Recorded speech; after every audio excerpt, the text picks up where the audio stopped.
Well, I think I'll be staying away from whipped cream for a while. Holly is finally here, everyone. Stephen King's brand new book for 2023, and the continuation of the series that started in 2014 with Mr. Mercedes. But before we talk about it, I quickly wanted to go over If It Bleeds, the last installment, because I recently made a full video on the Bill Hodges trilogy. You guys already know what I thought of The Outsider. So this was really the only one that was missing, so yeah, we're gonna quickly go over it and then we'll move into the new one. If It Bleeds is actually a collection of 4 novellas, with the title novella being the one that follows Holly Gibney. And I'm just going to be talking about that novella now. At the end of the video, I'm going to be adding all of these to my Stephen King tier list, and I'll mention the other novellas there. But yes, this one follows Holly as she returns back to her work at the Finders Keepers detective agency after the wacky adventure she had just been on in The Outsider. And after a tragedy claims the lives of many people, she begins to suspect that what happened during The Outsider might be happening again, but this time she doesn't really have anyone to help her. Now, I don't really want to give away what happened in The Outsider because it's kind of a twist. But yeah, it's the same type of thing. This is very much a sequel to that book, and it was overall a solid little story.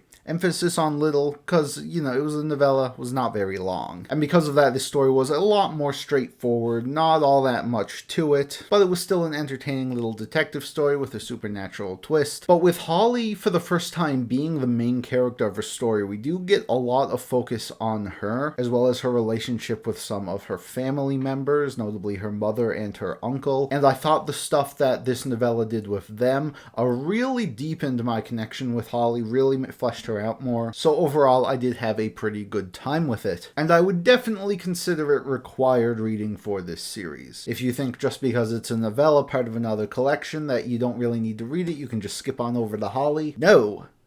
No. Just a comment, I have to say, the way they sort of went about doing this series seems very confusing to people who are not really in the know. Like, there's nothing really about this that tells me it is the 6th book in a series. And to make it more confusing, the fact that the 5th book is part of a novella collection with a bunch of other unrelated novellas. I don't know, I just feel like this series is very prone to just general audiences reading it in the wrong order. I did start with The Outsider, so I'm no exception to that. So Holly picks up several months after the events of If It Bleeds, and once again follows Holly Gibney, Bill Hodges' former partner, a private detective who runs the Finders Keeper detective agency. And after her rather harrowing adventures, she has been sort of laying low, you know, mostly finding lost cats and dogs, nothing too big. And paired with the fact that this book takes place right in the middle of COVID and dealing with a recent death in her family, things have been better for Holly and pretty much everyone else. This is when she receives a call from a very distressed parent who claims that her daughter Bonnie has been missing for weeks. Bonnie being an adult, it wasn't super urgent when she first disappeared, but now her friends and family are starting to become very worried about her. And Holly, wanting something to sort of distract herself from all of the personal turmoil she is dealing with, decides to take on this case. And she quickly realizes that it is much bigger than just Bonnie, who has not been the only person to go missing in this area in the past few years. And her investigation leads her down a rabbit hole that proves to be far more sinister than anyone suspected. Except for the reader,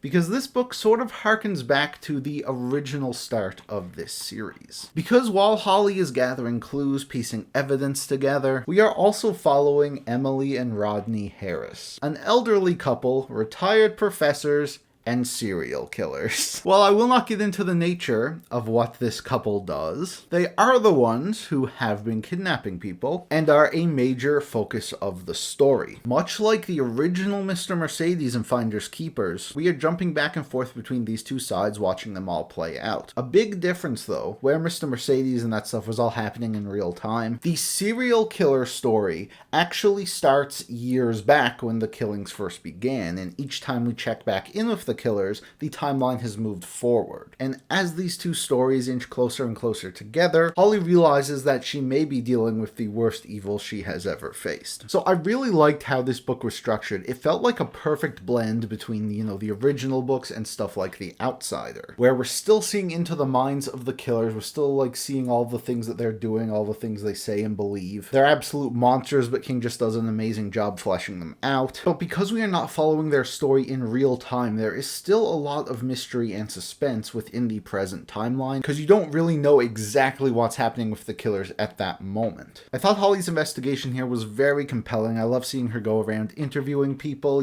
peeling back the layers of this tangled web. It was all very solid stuff, but of course this is also a very personal story for Holly, because this case is not all that she is dealing with, and we see this book, having her come to terms with a lot of things that have happened in her past, questioning things. Her relationship with her mother has been something that the whole series has focused on, but in this book especially. Her mother was very abusive and possessive towards Holly, and we see her break out in the earlier books, but as she has had a lot of time to grow and reflect on things, her views have matured quite a bit, and it was just really great seeing where her character is at now compared to Mr. Mercedes. We also spend a lot of time with regular side characters, Barbara and Jerome Robinson, brother and sister who have been in most of these books, popping in and help whenever Bill or Holly needed help. And we've sort of watched them grow up, because they were children, in Mr. Mercedes, and now they're both young adults, and they're, going on with their lives, while still lending a hand to Holly when she needs one. I really, really love the connection that she has with these guys. We've really seen their relationship grow over all of the books, and here you can just really feel that with everything that they have been through, they have a very strong bond. I think in particular Barbara gets a lot of development in this book, almost too much.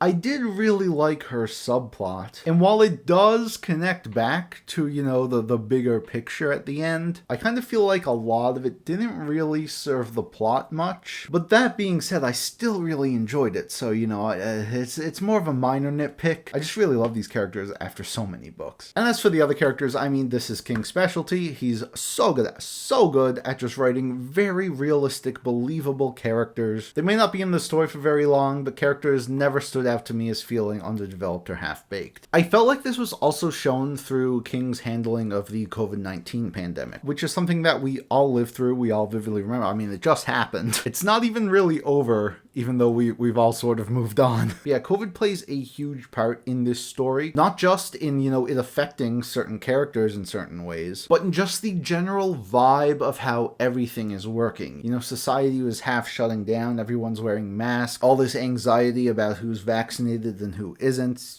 people on different sides of arguments. And I think King really captured, this moment in time extremely well. Much like some of his books that came out before I was born, I feel like that, in decades, if younger readers are going back to read Holly, it will sort of serve as a time capsule for what the world was like during 2021, and I think he portrayed it very effectively. Though it does bring up a bit of an issue with this series, and it's actually something King addressed in the author's note. So If It Bleeds takes place at the end of 2020, and they don't mention COVID at all. And of course it was because King wrote it in 2019 and just, had it set to the date that the book was going to come out. But that proved to be a bit of an issue, and it's one he could have gotten around by simply just not having COVID in the book.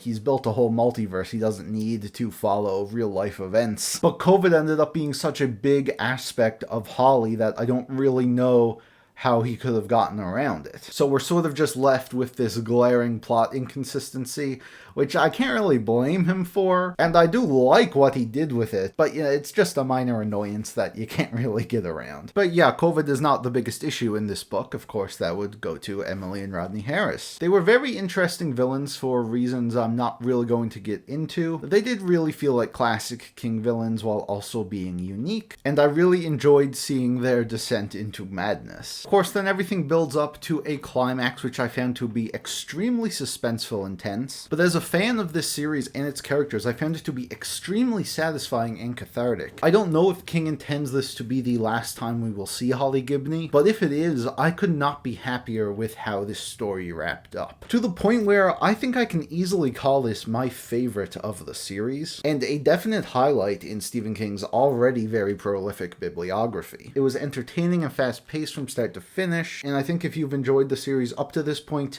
you can't go wrong with it. Now, time to put this whole thing on the tier list. Of course, the tier list I made a few months ago. Most of you have probably already seen this video, but if you want to catch up, you can go check it out. Mr. Mercedes was really good, really solid.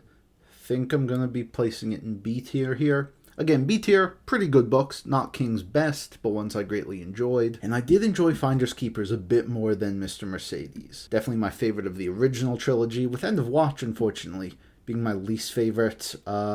Probably gonna put it here. Still, like, it had some really good stuff in it, but was also very dumb. Moving on to the novella collection, If It Bleeds here. We have Mr. Harrigan's Phone, which I thought had really well built up characters, a really interesting premise, but then it sort of just stops. Like, they do all the setup, I was really enjoying it, and then it just ends before I felt like King really capitalized on any of it. I watched the movie too, and the movie's a very faithful adaptation, and I feel the exact same way about it. I love the premise, I just really wish there was more to it. Probably put that under the Gunslinger. Now, as for The Life of Chuck, this one's also a bit conflicting. While I think the actual narrative here, it is told like out of order, which I thought was pretty unique, but I also found it to not be that interesting or compelling. But the ideas and the themes that it has are absolutely fascinating, to the point where I don't think I'm ever going to forget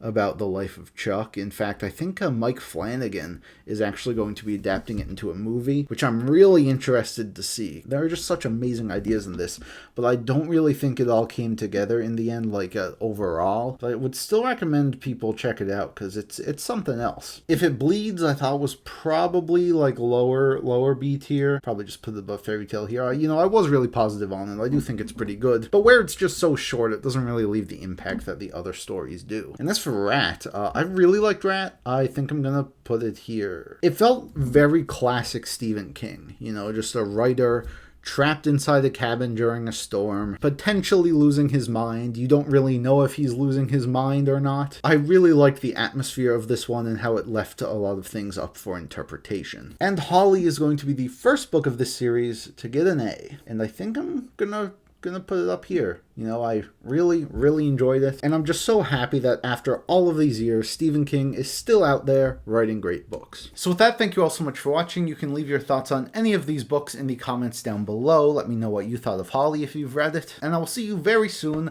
because I read the latest, the Hunger Games book, the one that's getting a movie, and it was very bad, and I would like to talk about that next.